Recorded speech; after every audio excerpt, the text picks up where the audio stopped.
Good morning विद्यार्थी मित्रांनो. इयत्ता 9वी गणित भाग 2 मधील प्रकरण 1 आपलं सुरू आहे. आजच्या तासिकेत आपण सराव संच 1.3 शिकणार आहोत. चला तर मग शिकूया सराव संच 1.3. सर्व विद्यार्थ्यांनी पान क्रमांक 7 बघायचा आहे. मागच्या तासिकेत आपण पान क्रमांक 7 वरील सराव संच 1.2 शिकलेलो आहोत. त्याच्यानंतर असणार आहे पान क्रमांक 8. पेज 8 सगळ्यांनी काढायचं आहे. हा 1.2 आपला शिकून झालेला आहे मागील तासिकेत. आज आपण जाणून घेऊया प्रत्यक्ष सराव संच 1.3 शिकण्यापूर्वी या गोष्टी आपल्याला शिकायला लागणार आहेत. ते म्हणजे पान क्रमांक 8 सगळ्यांच्या समोर असेल. सशर्त विधाने आणि व्यत्यास म्हणजे कंडिशनल स्टेटमेंट अँड कन्व्हर्स. जी विधानं जर तर रूपात लिहिता येतात, बघा, जी विधानं जर तर रूपात लिहिता येतात त्यांना सशर्त विधाने असे म्हणतात. कंडिशन, शर्त म्हणजे अट. थोडक्यात सशर्त विधानातील जरने सुरू होणाऱ्या विधानास पूर्वांग म्हणजे पूर्वार्ध म्हणजेच पक्ष, तर तरने सुरू होणाऱ्या विधानास उत्तरांग म्हणजे उत्तरार्ध म्हणजे साध्य असं म्हणतात. खूप सोपं आहे. जर तुम्ही अभ्यास केला तर तुम्ही चांगल्या गुणांनी पास व्हाल. जर तर ही कंडिशन झाली, ही अट झाली. याला आपण सशर्त विधान असं म्हणतो. उदाहरणार्थ, जर दिलेला समभुज चौकोन असेल तर त्याचे कर्ण परस्परांचे लंबदुभाजक असतात. ही ओळ बघा वरची. एखादं सशर्त विधान दिलं असेल तर त्यातील पूर्वांग व उत्तरांग यांची अदलाबदल जर का आपण केली तर मिळणारे नवे विधान मूळ विधानाच्या व्यत्यासासारखे असतं. त्याला आपण व्यत्यास म्हणजे उलट विधान असं म्हणतो. खूप सोपं आहे. आता एक उदाहरण आपण बघतोय. त्यासाठी तुम्हाला पान क्रमांक 9 बघायला लागेल. पुढचं पेज बघा. पहिलीच ओळ, जर एखादा चौकोन समभुज असेल, समभुज ज्याच्या सर्व भुजा समान असतात. एखादा चौकोन जर समभुज असेल तर त्याचे कर्ण परस्परांचे लंबदुभाजक असतात. हे एक विधान जर का आपण लक्षात घेतलं विद्यार्थी मित्रांनो, तर त्याचा व्यत्यास म्हणजे उलट विधानचा आपण आता विचार करूया. हेच विधान उलट अंशी आपल्याला असं लिहिता येईल. जर एखाद्या चौकोनाचे कर्ण परस्परांचे लंबदुभाजक असतील तर तो चौकोन समभुज चौकोन असतो. बघा, सशर्त विधानामध्ये शेवटी कर्ण परस्परांचे लंबदुभाजक होते, पण व्यत्यासामध्ये आधी कर्ण लंबदुभाजक जर असतील तर तो चौकोन समभुज असतो. हे जे उलट विधान झालं याला आपण व्यत्यास असं म्हणतो. दुसरं एक अजून उदाहरण छान तुमच्या पुस्तकात दिलंय. त्याच्याच खाली पान क्रमांक 9 वर, जर एखादी संख्या ही मूळ संख्या असेल तर ती सम किंवा विषम असते. आता हेच विधान जर का आपण उलट विचार केला म्हणजे त्याचा व्यत्यास जर का अभ्यासाचा विचार केला तर बघा, याचं शेवटचं विधान याची सुरुवात असणार. जर एखादी संख्या सम किंवा विषम असेल तर ती संख्या मूळ असते. म्हणजे जर आणि तर यालाच आपण पक्ष आणि साध्य जे पुढे म्हणणार आहोत. बघा, सशर्त विधान आणि त्याचा व्यत्यास, याच्याने सुरुवात झाली, याच्याने शेवट, याचा शेवट, याची सुरुवात. इतकं सोपं लक्षात ठेवण्यासारखं आहे, कारण याच्यावर संबंधित आपल्याला सराव संच 1.3 सोडवायचा आहे. पुढे काही स्वयंसिद्ध सर्वमान्य गृहीतके विधानं जी आहेत ज्यांना आपण गृहीतक असं म्हणणार आहोत. आणि प्रामुख्याने असं दाखवलं जातं की स्वयंसिद्ध आणि सर्वमान्य विधानं जे असतात त्यांना आपण गृहीतके म्हणजे पॉस्ट्युलेट असं म्हणतो.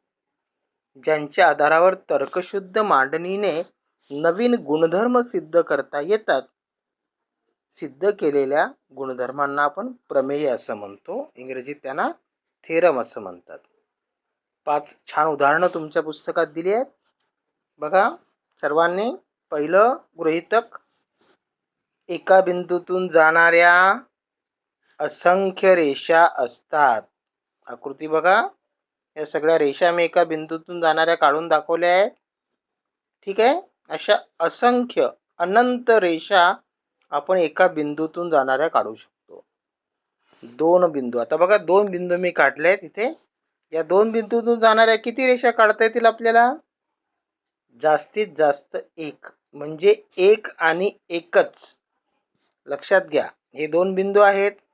याच्यातून जाणारी ही एकच रेषा आपल्याला काढता येईल. याच्या आधीचं पहिलं गृहीतक, एका बिंदूतून जाणाऱ्या असंख्य अनंत रेषा, अगणित रेषा आपण काढू शकतो. तिसरं बघा, कोणताही एक बिंदू मानून दिलेल्या त्रिज्येचं वर्तुळ काढता येतं. एक बिंदू घेतला आणि त्रिज्या जर का आपल्याला दिलेली असेल तर त्रिज्येचं मानून आपण एक वर्तुळ आपल्याला काढता येईल. बाळांनो, याला आपण त्रिज्या असं म्हणतो, जी आर या अक्षराने दाखवली जाते. चौथं विधान आहे, सर्व काटकोन परस्परांशी एकरूप असतात. तुम्ही कितीही कर्ण असलेला काटकोन त्रिकोण काढा. लक्षात घ्या, काटकोन त्रिकोण म्हटलं की त्याचा एक कोन हा काटकोन असणार, म्हणजे 90 अंशाचा असणार. तुम्ही असे कितीही त्रिकोण वेगवेगळा कर्ण असलेल्या मापाचे काढायचा प्रयत्न केला तरी ते सर्व त्रिकोण परस्परांशी एकरूपच असणार, असं चौथं तुमचं गृहीतक होतं. 5वं बघा, जर 2 रेषा आणि त्यांची छेदिका काढली तर एका बाजूला तयार होणाऱ्या आंतरकोनांची बेरीज 2 कोटी कोणांपेक्षा कमी असेल तर त्या रेषा त्या दिशेने वाढवल्यावर एकमेकांना छेदतात, असं 5वं गृहीतक आहे. खाली सिद्धतेची व्याख्या बघा, एखाद्या गुणधर्माची तर्कशुद्ध सिद्धता देता येत असेल, हे वाक्य वाचा, तो गुणधर्म सत्य मानला जातो आणि त्यासाठी केलेल्या तर्कशुद्ध मांडणीला आपण सिद्धता असं म्हणतो. एखादं सशर्त विधान सत्य आहे असं आपल्याला जर सिद्ध करायचं असेल ना, तेव्हा त्यातील पूर्वांगाला, म्हणजे आधीचं वाक्य, जर पासून तरच्या आधीपर्यंतच, त्याला आपण म्हणतो पक्ष. काय म्हणतो? पक्ष. आणि तरच्या पुढचं शेवटपर्यंतचं जे विधान असतं त्याला आपण म्हणतो साध्य. बाळांनो, पक्ष, साध्य, सिद्धता या गोष्टी जरी तुमच्यासाठी नवीन असतील तरी याच्या पुढचा भाग हा सर्व याच्यावरच अवलंबून असणार आहे. किंबहुना 10वीला सुद्धा बऱ्याचशा भूमितीतल्या भागात तुम्हाला पक्ष, साध्य, सिद्धता घेऊनच त्याचा अभ्यास सविस्तर करायचा आहे. पुढे बघा, पान क्रमांक 10 वर एक छान प्रमेय तुम्हाला सोडून दिलेला आहे, त्याचा आपण आता अभ्यास करणार आहोत. खूप सोपं आहे. प्रत्यक्ष प्रमेय, पक्ष, साध्य आणि सिद्धता आपण आता शिकत आहोत. पान क्रमांक 10 सगळ्यांनी बघायचं आहे. प्रमेय, 2 रेषा एकमेकींना छेदल्यास होणारे परस्पर विरुद्ध कोन समान मापाचे असतात. याला म्हणतात प्रमेयाचं विधान, स्टेटमेंट. आता पक्ष बघूया. रेषा AB आकृतीत बघा व रेषा CD सर्वांनी आकृतीत बघायचंय. मी पक्ष तुम्हाला सांगतोय. रेषा AB व रेषा CD परस्परांना बिंदू O मध्ये छेदतात. पुढे दरम्यानता दिलेली आहे पुस्तकात बघा, AOBCOD. याचा अर्थ O बिंदू A आणि B च्या मध्ये आहे, तसंच O बिंदू C आणि D च्या मध्ये आहे. हे तुमचं झालं पक्ष. आकृती आपण मगाशीच बघितली आहे. साध्य, आता बघा, विरुद्ध कोन समान मापाचे असतात. हे या ठिकाणी जे विरुद्ध कोन तयार झाले म्हणजे कोन AOD आणि BOC, हे दोन्ही कोन परस्परांना एकरूप आहेत.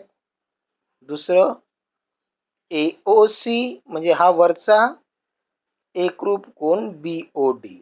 पुन्हा सांगतो, ह्या दोन रेषा परस्परांना छेदतात बिंदू ओ मध्ये.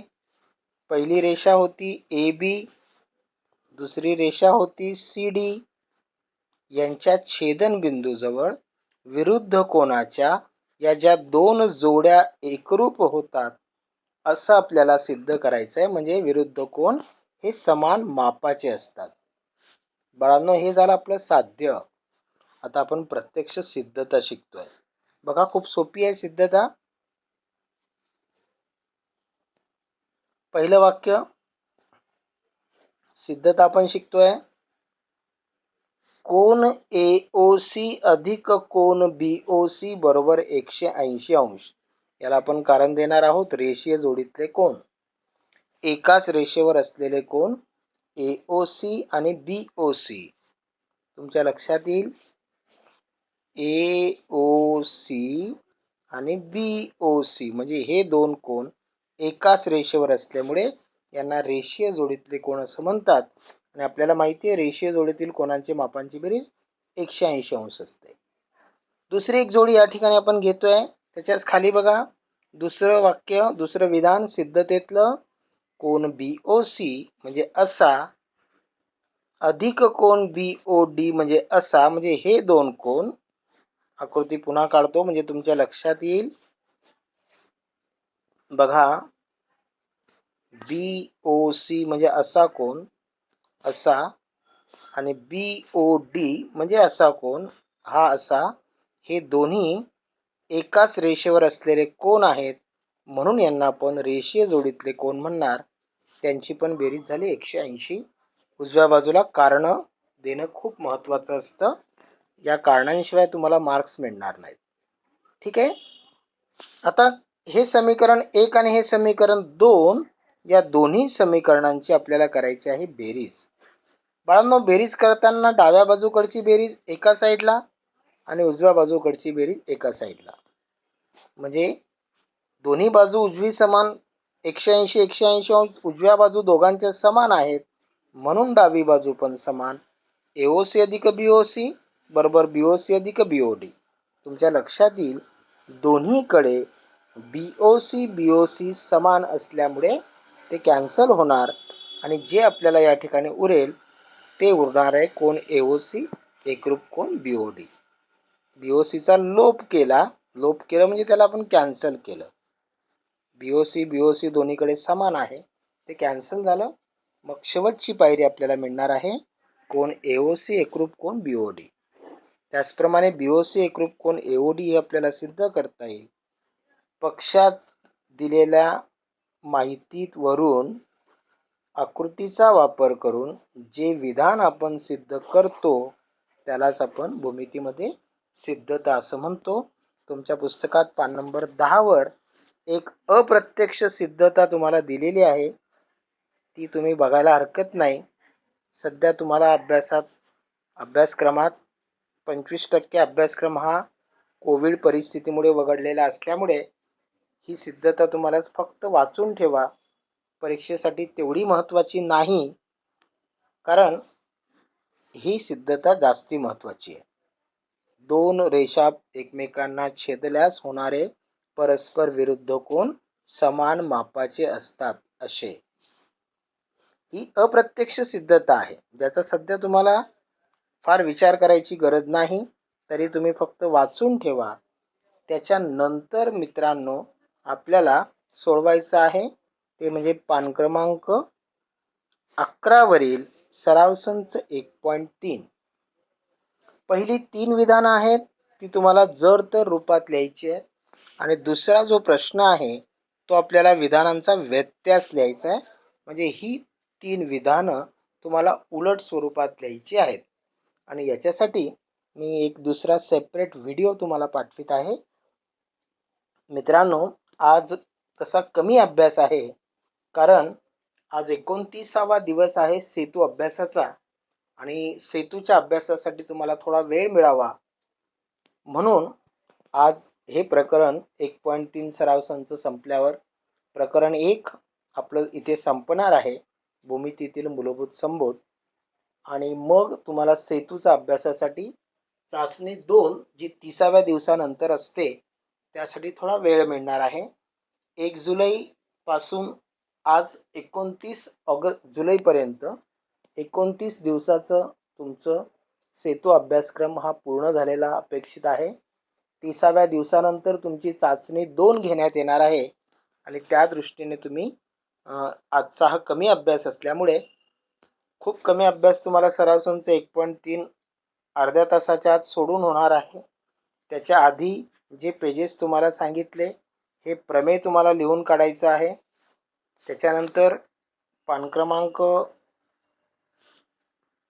9 वर सिद्धता, गृहीतके, पक्षसाध्य, सशर्त विधाने या गोष्टी वाचून काढायच्या आहेत.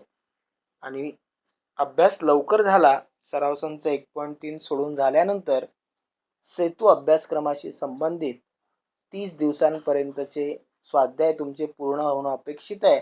त्यानंतर तुम्हाला चाचणी 2 द्यायची आहे. तर आज फक्त आपल्याला सराव संच 1.3 हा कमी अभ्यास आहे. सर्वांना मी अभ्यास नेमका काय करायचा ते पाठवतोय आणि सराव संच 1.3 साठी एक वेगळा स्वतंत्र व्हिडिओ तुम्हाला पाठवला जाईल. ठीक आहे. मला वाटतं सगळ्यांना समजलं असेल. आपण इथे थांबूया. पुढील तासिकेत प्रकरण 2 आपण सुरू करू. ठीक आहे. धन्यवाद. थँक्यू.